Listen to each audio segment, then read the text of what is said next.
Bom dia, boa tarde, boa noite. Aqui quem está falando é a professora Fernanda, de Português e Redação. E essa é mais uma aula do nosso curso de Português e Redação, Domínios Temáticos e Aquisição de Repertório. Bom, começa essa aula falando um pouco do que vem por aí. Setembro vai ser um mês muito importante para a nossa disciplina, porque é um mês que eu e a professora Maiara decidimos dedicar à redação. Como eu disse, a aula de hoje nós veremos esse tema, né? Domínios temáticos e aquisição de repertório. E na próxima aula nós revisaremos as competências exigidas na redação, né? Como nós revisaremos esse tema das competências exigidas, de uma maneira implícita, nós também revisaremos os parâmetros estruturais do texto dissertativo argumentativo, porque são esses parâmetros que permitem que nós, que permitem que sejam exigidos de nós essas competências, né? No dia 28 de setembro, nós liberaremos uma aula muito especial, que é uma aula em que eu e a professora Maiara juntas interpretamos uma proposta de redação e planejamos um texto. E não é só isso. Nós também faremos esse texto, resolveremos essa proposta de redação, que é desconhecida tanto para mim quanto para ela. Nós só vamos saber no momento da gravação. E tudo isso do tempo de 1 hora, demonstrando como que é possível fazer todo esse trabalho no tempo de 1 hora, utilizando das reflexões que nós fizemos ao longo do curso e também dos conhecimentos que nós construímos. E por que vão ser essas duas aulas vão ser liberadas em dias diferentes? Por uma questão burocrática de tamanho mesmo dessa gravação de 1 hora, certo? Então vão ser liberadas em 2 dias diferentes, mas serão gravadas no mesmo dia, no tempo de 1 hora, e simulando aí uma situação do Enem. Por que nós decidimos, então, dedicar o mês de setembro à redação? Porque nós acreditamos que existem aí ao longo do curso, ao longo desse tempo, muitos alunos que por motivos infinitos, tanto pessoais quanto coletivos, se perderam um pouco. E isso é comum. Eu e a professora Maiara também nos perdemos como alunas em outros espaços. Isso é comum, é uma coisa que a modalidade, né, a distância, muitas vezes imprime sobre as nossas vidas, ainda mais da maneira como tudo aconteceu. O que precisa ficar claro é que, independente de ter se perdido ou não, não é o fim, né? A gente pode recuperar o sentido da nossa presença aqui nesse curso. E é isso que eu quero convidar você, um amigo seu, qualquer pessoa que você quiser compartilhar esse vídeo. Serão 4 aulas que focalizarão os principais temas e elementos dessa disciplina de redação, certo? Então assista, acompanha, que eu tenho certeza que vocês vão adorar. Bom, uma primeira definição para nossa aula, então, é se perguntar, né, o que nós podemos entender por domínio temático. A palavra tema é de origem latina, né, e possui diversos significados. Na nossa linguagem popular, tema muitas vezes é lido como assunto, né? E nas ciências, isso vocês podem conferir com os professores aqui do pré-vestibular, que também são pesquisadores, na sua grande maioria, que na ciência a palavra tema se confunde um pouco com o objeto de estudo. Vocês podem perguntar, por exemplo, façam esse teste, mande lá no direct o professor e pergunta: professor, o senhor pesquisa alguma coisa? Qual é o seu objeto de estudo? O objeto de estudo é o tema da pesquisa desse professor, ou seja, a que ele se dedica. Em síntese, então, o domínio temático ou temário é a forma de analisar como que na produção textual científica, filosófica, literária, etc., um determinado texto focaliza e evidencia um determinado tema, certo? Esse determinado tema é o domínio temático, né? Ou, digamos assim, qual tema domina ali dentro daquela proposta, entendeu? E o que nós podemos entender por aquisição de repertório sociocultural? O primeiro ponto é entender que repertório sociocultural existe independente do Enem, assim como o domínio temático também existe independente do Enem. Porque nós, na nossa sociedade, dividimos, setorizamos a organização social em diversos campos, né? Saúde, educação, transporte, lazer, enfim. Essa segmentação nada mais é que uma divisão em campos, em domínios, em eixos, né? E entender o mundo por meio desses domínios temáticos, desses eixos temáticos, perdão, de novo, pode ser bastante interessante para que nós consigamos escrever um bom texto sem fugir do tema e utilizando os elementos que revelam e evidenciam o nosso ponto de vista e não que mascaram o nosso ponto de vista. Qual é a questão, então, aqui dentro do repertório? A questão é entender que o repertório sociocultural é um processo, né? A aquisição de repertório é um processo pelo qual todos passamos. A questão é que quanto mais consciente nós nos tornamos do mundo e dos processos envolvidos no mundo, mais a gente tem recurso para moldar, para interferir, para criar esse repertório e não somente consumi-lo por meio das mídias, das redes sociais e assim por diante, né? Ou seja, a gente está falando de uma atitude ativa, né? De uma posição ativa e de uma posição passiva em relação ao repertório.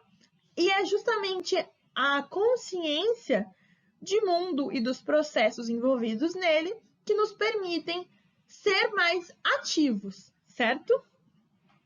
Então, quando a gente está falando de se preparar para o Enem, a gente está falando disso, de adquirir, então, uma consciência que nos permite criar, moldar, modelar esse repertório e não somente chegar na prova e despejar tudo que a gente é sem nenhum tipo de lapidação, ok? Enfim, o repertório sociocultural nada mais é do que os seus conhecimentos, né, referências e a visão de mundo obtidos por meio de diversos campos do conhecimento e as suas experiências de vida. A gente pode perceber, então, que o repertório é uma certa mistura entre fatores da nossa vida pessoal, das nossas vivências e fatores mais coletivos, né? E isso deflagra uma coisa muito importante que a gente precisa ter para o Enem, para escrever a nossa redação do Enem, que é que nós, enquanto pessoas, somos importantes, mas também nós não somos nada sem o coletivo. Esse é um ponto. E é por isso que quando a gente fala de impessoalidade no Enem, a gente também fala disso, que apesar das nossas vivências serem muito importantes, a gente está falando de problemas sociais que atravessam toda a sociedade e não só a nossa vida particular. Vamos lá. Bom, então esses conhecimentos não precisam ser necessariamente aprofundados. O que eu quero dizer aqui? Eu quero dizer que existem conhecimentos e conhecimentos. Existem os conhecimentos mais palpáveis, os quais nós podemos inferir na nossa vida cotidiana, e conhecimentos os quais nós temos que correr atrás, né? Essa é a vida para qualquer coisa.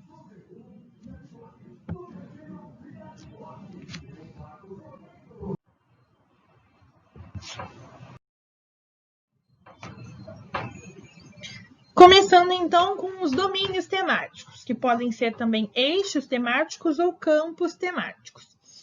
E a gente precisa entender que todos os temas de redação que são propostos para nós estão inseridos dentro de um domínio, certo? E esse domínio se constitui, então, como uma grande área de abordagem daquele assunto específico. Isso porque as propostas do Enem geralmente recortam esse tema, focalizando em apenas um assunto desse tema. Mas, a partir do momento que a gente domina o tema, por isso também domínio temático, a gente consegue selecionar um repertório que conversa tanto com esse tema geral quanto com esse recorte. Conhecer os mais diferentes domínios é importante para entender como utilizar os diversos repertórios. Ou seja, por isso que essa aula está linkada uma à outra, né? Aliás, o tema domínio está linkado ao tema repertório, independente de qual seja o recorte, que é o que eu disse para vocês. E principalmente, o que conhecer o domínio nos permite? Selecionar, relacionar, organizar e interpretar os elementos que compõem o repertório escolhido, de modo a defender o ponto de vista. Isso é a nossa competência 3, né? Então, o que a gente está vendo aqui é que entender o que são os domínios temáticos é fundamental para que a gente consiga caminhar bem dentro da competência 3. Como assim? Basicamente, conhecer o domínio temático permite que nós selecionemos um repertório que evidencie o nosso ponto de vista, certo? E não que o mascare. Coloquei aqui alguns dos domínios mais assim, recorrentes nas provas de redação de uma maneira geral. São eles educação, saúde, segurança, economia e desenvolvimento, meio ambiente e sustentabilidade, cultura e comportamento, ciência e tecnologia, língua, linguagem e comunicação, juventude, infância e terceira idade, minorias sociais e étnicas e acessibilidade. Então, a gente vê aqui, o que são esses domínios, então? São segmentos da nossa sociedade, né? São grandes temas da nossa sociedade. Isso acontece também porque a gente sempre vê que na prova do Enem, a proposta de redação, ela sempre explora um problema social, né? Eu botei aqui embaixo. Perceba que todos esses domínios, quando colocados sob a luz da realidade concreta, porque ali em cima eles são sinônimos, mas quando nós vamos ver a realidade concreta desses domínios, eles apresentam problemas, né? Os quais nós classificamos como problemas de origem social, né? É por isso que se diz muito por aí que o tema da redação do Enem tem origem em um problema social, que para fins dissertativos está imerso em uma ou mais das grandes áreas de organização comunitária. Essa segmentação são áreas de organização da sociedade, né? Educação, saúde, segurança, é assim que a sociedade se organiza. Um ponto interessante é a gente perceber que essa é uma idealização. Esses domínios muitas vezes se misturam. É por isso que eu gosto dessa palavra domínio e não gosto tanto das palavras eixos e campos, porque acho que elas, de alguma maneira, solidificam um conceito que, na verdade, é aberto, né? Esses domínios da nossa sociedade, esses grandes temas da nossa sociedade, são temas que, ora, aparecem separados uns dos outros, ora aparecem conectados, interconectados uns com os outros. Por que eu coloquei aqui para fins dissertativos? Porque uma coisa importante é a gente entender que são problemas sociais justamente para que a gente possa se debruçar sobre eles. Então, não existe proposta de redação sobre nada, sobre um tema que não gere polêmica, sobre um tema que não gere discussão. Isso não existe, porque essa seleção, né, de temas que são cabíveis para uma proposta de redação são justamente temas que dão margem à dissertação. E quando a gente está falando de dissertação e de argumentação, porque o texto do Enem é um texto dissertativo argumentativo, a gente está falando de um texto que tem na concretude da vida pessoas e pesquisas, digamos assim, que comprovem determinadas opiniões. Aqui abaixo a gente vai ter, então, alguns temas que estão incluídos dentro dos domínios temáticos. Só a título de apresentação mesmo. Por exemplo, educação. A crise na educação pública brasileira. Esse é o tema da proposta. O tema da proposta está envolvido pelo domínio temático da educação. Percebem? Por exemplo, aqui tema 5. A má gestão do lixo e seus prejuízos ambientais. O que acontece?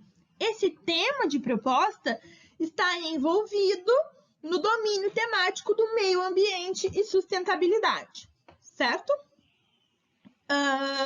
Então, esse é o tipo de pensamento de reflexão que a gente precisa urgentemente começar a ter, certo?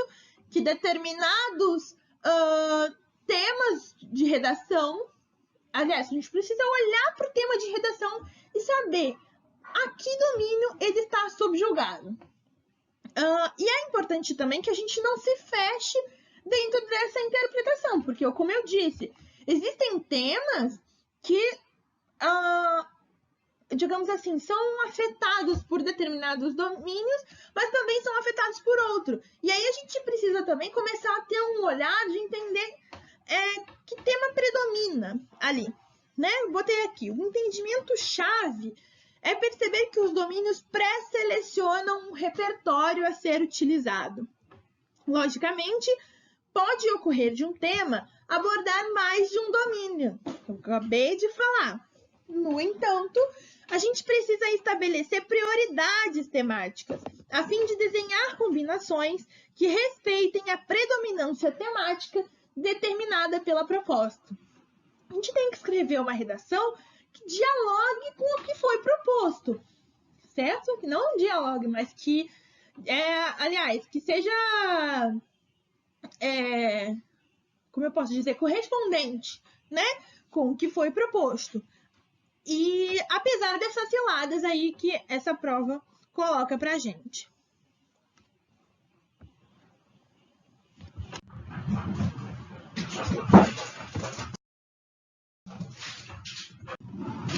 Como eu disse, uma coisa que a gente precisa entender, então, é que os domínios temáticos pré-selecionam alguns elementos do nosso texto. Um dos elementos pré-selecionados pelo domínio temático é justamente alguns elementos que compõem a proposta de intervenção. Por exemplo, existem agentes específicos que devem ser escolhidos a partir do domínio temático e em que se encontra a proposta. Isso pois, se o tema da proposta tem origem em um problema social, é também da organização social que sairão os agentes. Aí coloquei aqui alguns exemplos. Por exemplo, um dos agentes a propor uma intervenção em determinado problema, quando o assunto é educação, pode ser o Ministério da Educação, Cultura e Comportamento, Ministério da Cultura, Segurança, Ministério da Justiça e Segurança Pública, Economia e Desenvolvimento, Ministério da Fazenda, Meio Ambiente e Sustentabilidade, Ministério do Transporte, ou Instituto Brasileiro de Meio Ambiente e Recursos Renováveis, e assim por diante. Na saúde, o Ministério da Saúde, Organização Mundial da Saúde. Importante que a gente entenda também que existem organizações nacionais e internacionais. Aí a gente precisa também começar a estabelecer quais dessas organizações dialogam mais com o que a gente propõe no desenvolvimento do nosso texto.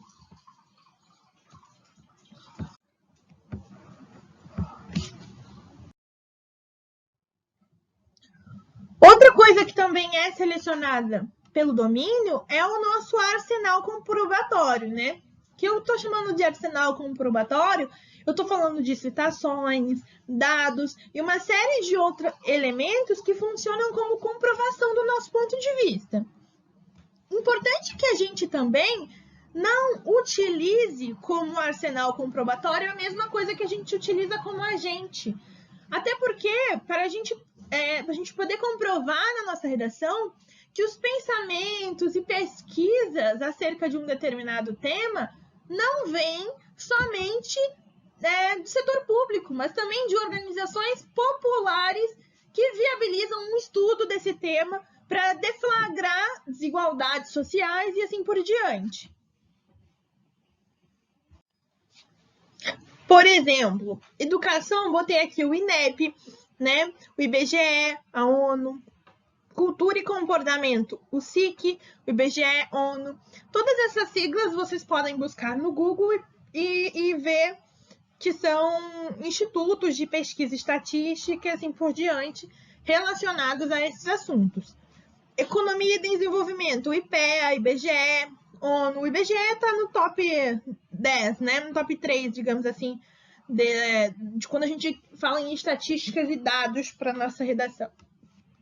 Aqui, meio ambiente, a gente tem o IBAMA, o INPE, o IBGE, a ONU. Óbvio que esses institutos, eles estão subjugados a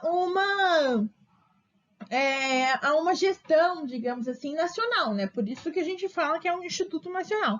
Mas a gente sabe que eles não necessariamente estão ali para passar a mão na cabeça do governo, né? Por isso que a gente vê briga, por exemplo, entre o diretor do INPE e o presidente da República, que questionam a questão do desmatamento na Amazônia, né? Então a gente consegue contrapor a figura do governo a esses dados e essas instituições. E isso é importante para que a gente consiga construir um debate no nosso texto. No que tange à saúde, por exemplo, a gente tem o SUS, o Conselho Federal de Medicina, o Conselho Nacional das Secretarias de Saúde, a própria Anvisa, a própria OMS. Então, o que a gente precisa ver é o que então pode servir para a gente construir, né, e comprovar esse nosso ponto de vista, mas que também não fique assim tão fechado, né? Mas é óbvio que a gente pode retirar também essas informações dos próprios ministérios e respectivas secretarias estaduais e etc. Isso tudo vai depender, se a gente quer dar um exemplo, por exemplo, o que aconteceu em determinado estado, a gente pode utilizar um dado de uma secretaria estadual e etc. E como é que a gente sabe, né, disso?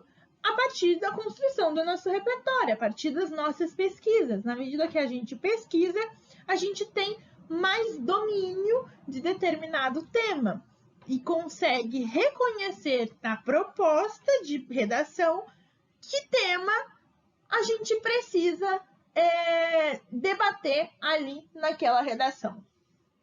É importante que vocês percebam como tudo dialoga.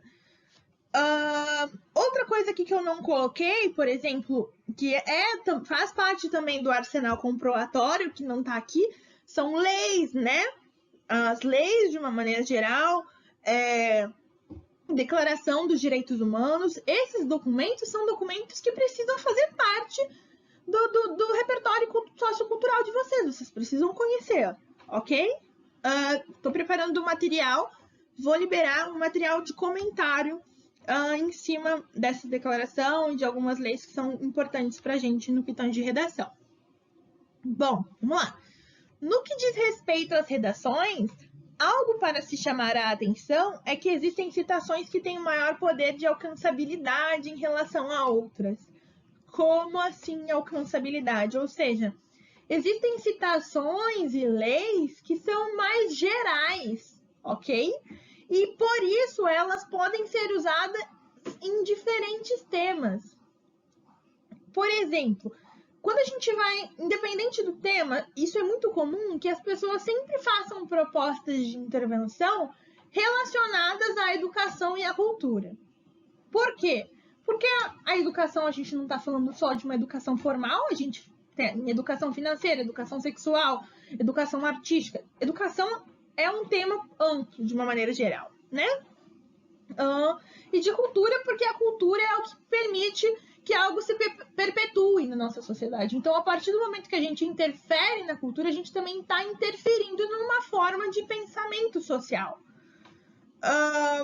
O que eu estou querendo dizer? Que a partir do momento que a gente também se refere a esses dois domínios, que não necessariamente tem a ver com o domínio da proposta, a gente precisa linkar. Como? A nossa proposta de intervenção sempre tem que vir assim. Por exemplo, o Ministério do Meio Ambiente, em parceria com o Ministério da Educação e Cultura, certo? A gente sempre precisa linkar também para demonstrar que a organização social permite essa integralidade dos agentes, certo? Que a gente coloca vários agentes, mas no fim, os agentes são os mesmos. Às vezes sim e às vezes não. Isso vai depender do tom do seu texto. Se você quer empurrar a proposta mais para esse lado da política, aí é legal também. Agora você também pode empurrar mais para a sociedade, né, para conscientização e etc. Tudo vai depender da sua vontade. Esse é o ponto. Bom, então vale a pena ficar decorando as citações? Ah, não, vamos voltar. Em especial, as oriundas dos estudos sociais, né? Na filosofia, na sociologia, vocês encontram citações bastante amplas, né? Que enxergam o mundo pela ótica da intersecção e da integralidade, que foi o que eu acabei de falar. Então, vale a pena ficar decorando citações? Isso vai depender da forma como você constrói o sentido do seu texto, né? A partir da sua escrita e se esse sentido é reafirmado na citação que você escolheu, né? Ou seja, se você viu uma citação que você acha que, combina comigo, combina com a forma como eu escrevo, decora, não tem problema nenhum. O que não pode nunca, em hipótese alguma, é você decorar 10 citações e fechar a sua cabeça. Pensar, todo texto que eu escrever, aliás, eu vou usar essas citações, independente se cabe ou se não cabe. Isso não. A gente precisa também ter essa consciência, né? Vamos lá, continuando.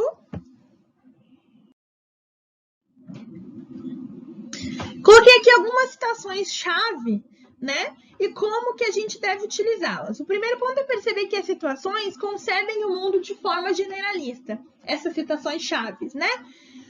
E que você pode utilizá-las desde que você saiba relacionar os seus argumentos a elas.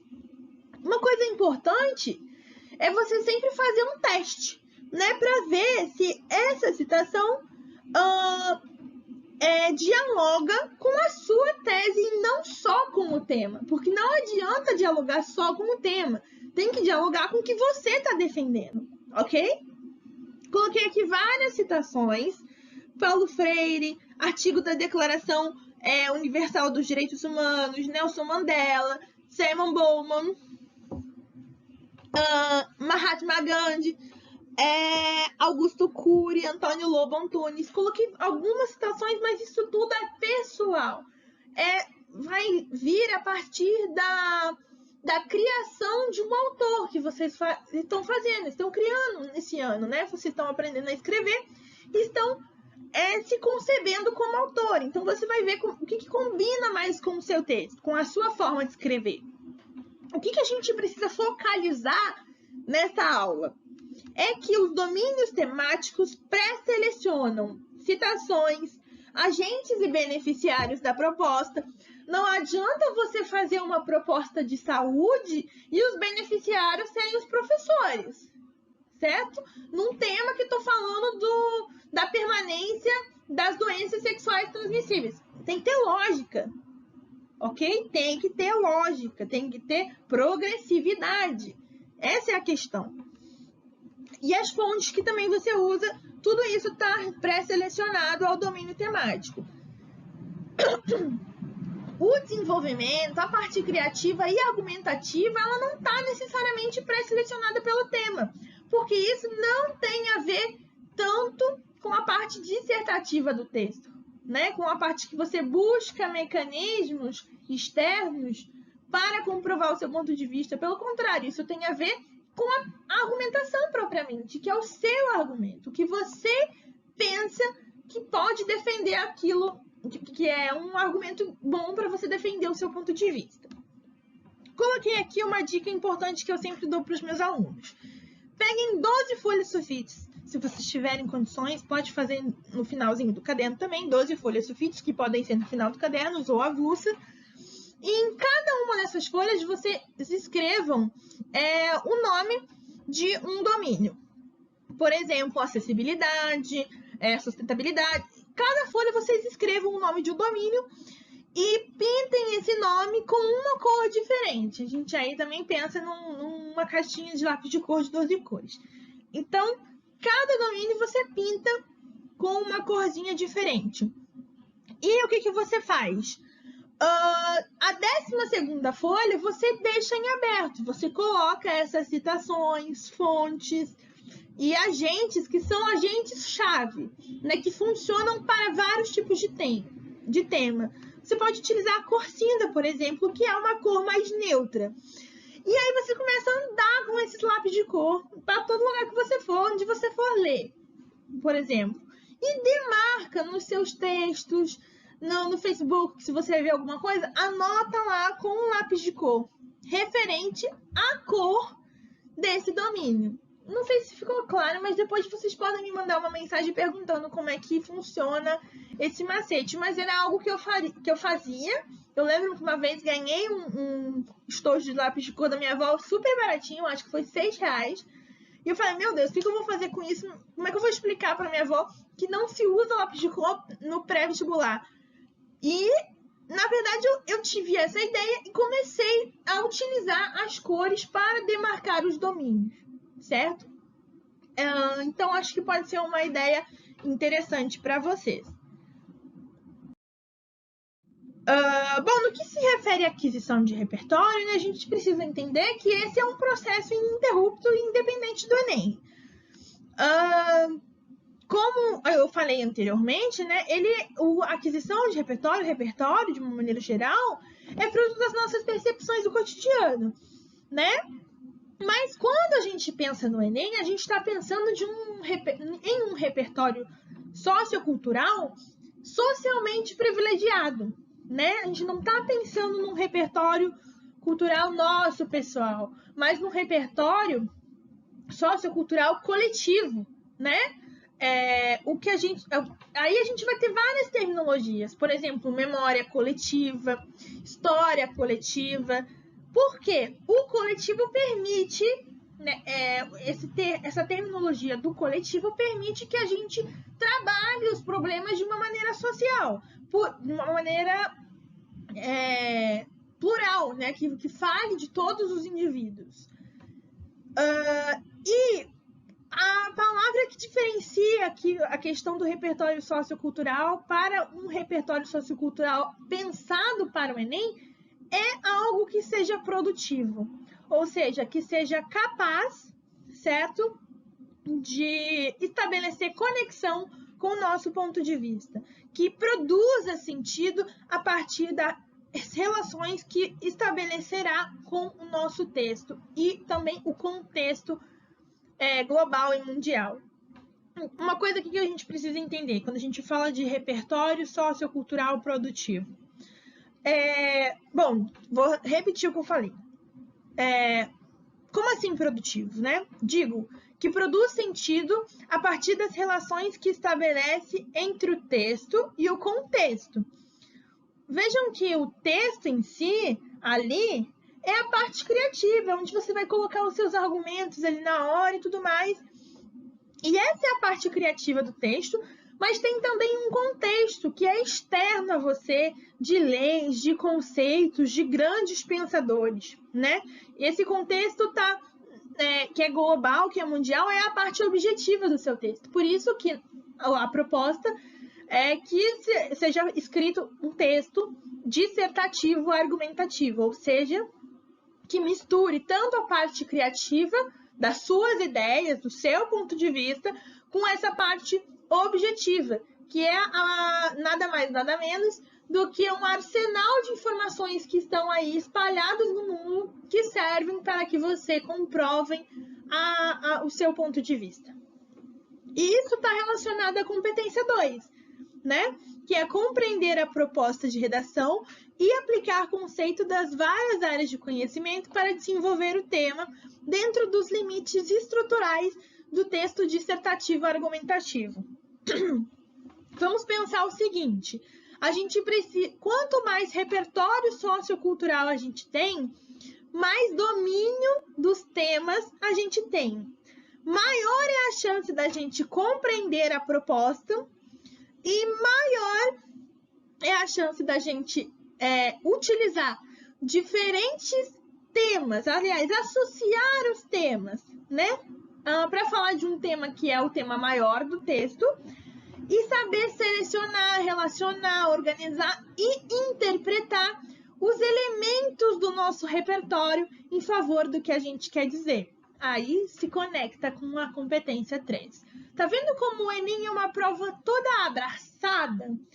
O que a gente precisa fazer, então, é se preparar para devolver esse abraço, não é?